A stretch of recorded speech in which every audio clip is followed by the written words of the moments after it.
But yeah, I mean, in terms of OG specific case, I mean, he's been a really strong defender pretty much since he came into the NBA. Like I think one of OG's breakout moments as a rookie, I still remember watching it, was the Raptors were playing the Houston Rockets, and at that time the Rockets were like the top of the West, at least in the regular season.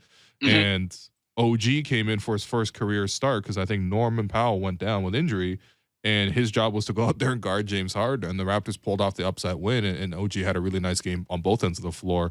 So he's been a strong defender over the years, but what are you seeing differently, maybe perhaps from his approach this season, that's really continued to highlight, why he should be a sort of a top of a lot of voters' minds? Well, I just think, like, when you lead the league in steals, steals and blocks it's just it stands out. I mean, just his aggression without necessarily hacking a ton or fouling a ton or finding himself in foul trouble a lot, because he's just so valuable in those one-on-one matchups. I mean, tonight against the Nets, he's going to presumably defend Kevin Durant, who's probably the best scorer still alive. And the last time these two teams faced off, it was just so fascinating in a game where the Raptors didn't have like half of their team. OG's defense on KD was kind of amazing. I think KD only had scored 12 points, which is just that's what he's like basically averaging in a quarter these days. Yeah.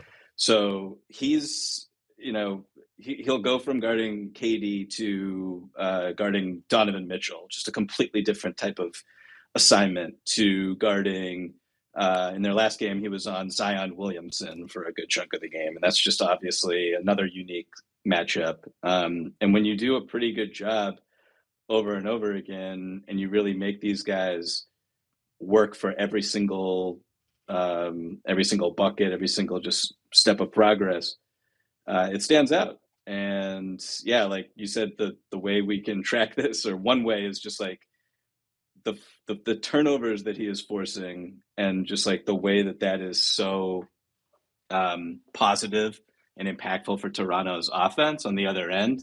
Just like that is just a way to impact winning also. That's really stood out to me this season for him.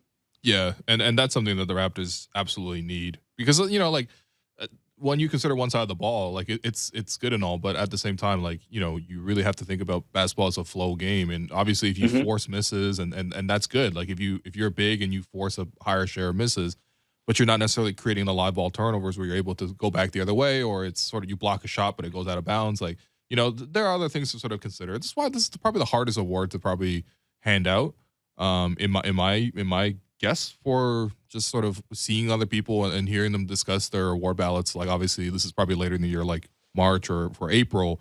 They always talk about this award as being so hard just because it's difficult to assess. Now,